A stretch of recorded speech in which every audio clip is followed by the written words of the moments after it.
You ended up sleeping with one of your daughter's friends. Your wife, I guess, that was one of those thrills on the side that Linda just couldn't handle. Your wife, she ends up betting the 17-year-old classmate of your daughter, guy went to school with your daughter, who weirdly looks like a young version of you. And you end up marrying a girl who either looks like Linda when she was young or looks like Brooke now. I mean, you've confessed a lot of things in the last few years, but you're not confessing anything on that. It's just all too much. And the thing is, all this silliness, what it really does is point to how seriously you have some mental issues, man. I mean, you're just not right in the head. You can't handle reality. And you are a pathological liar. I mean, for the last 10 years, you have destroyed your life.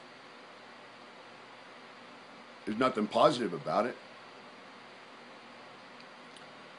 And you have destroyed the lives of those you claim to love and care about the most. I mean, let's look at your kids, man. I mean, they're of legal age right now, right? You spent all these years making up lies about me. I guess it's okay if I point out some of the truths about them. Your daughter, Brooke, she had incredible talent, man. She really did. But you ruined it for her. I mean, you tried to play favorites with your entertainment buddies and friends. Most of them are just thugs. You tried to buy other favors on the side so you could just gift wrap success and just hand it to her with a bow wrapped around it.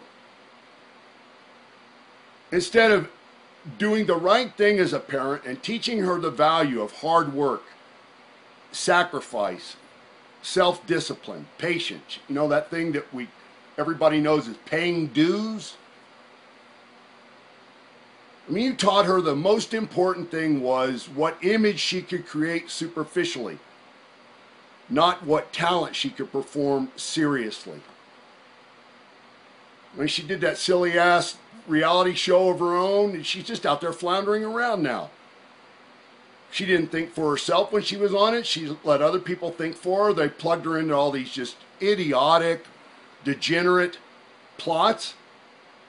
And her 15 minutes of fame it's done, over, out, gone.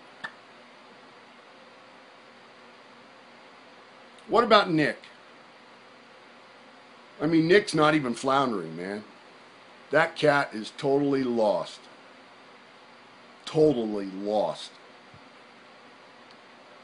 I mean, he is drifted all the way over the edge.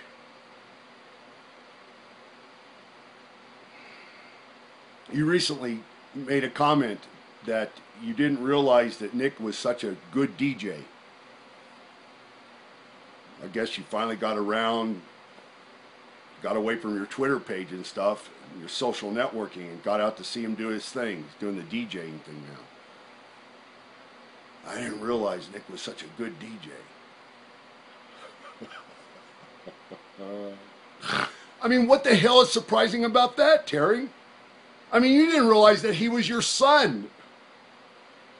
I mean, and that you were his father and you were responsible for raising him in the right way so that he could go out into society and be a productive human being. And we're supposed to be surprised that you didn't know he was a decent DJ? There's nothing more disgraceful than a parent who fails their children. Nothing. I don't know how men do it. I don't know how, when they get ready to make fucked up choices and decisions, that they don't put a picture of their children in their mind to stop them.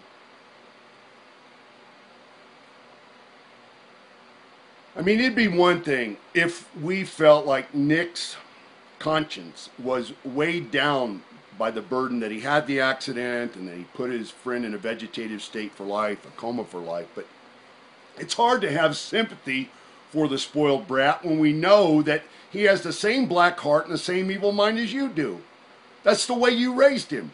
When the audio tapes of those phone calls came out, that's you. That's you, Terry. That's how you operate. And that's how you raised him. It's not about your friends. It's not about having friends. It's about fuck others. It's about get whatever you can for yourself, no matter how bad or underhanded you have to behave. I mean, you guys together,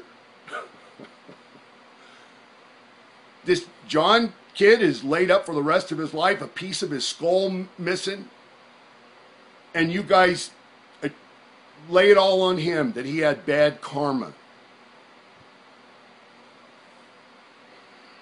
Man, that's strong. That's strong. You know what else is strong, Terry? Your bad karma. You and your family's bad karma. It's bad. Real bad. Nasty. Nasty. Set deep in some hellish place that people can't even imagine. That's the kind of karma you have, Mr. Positivity.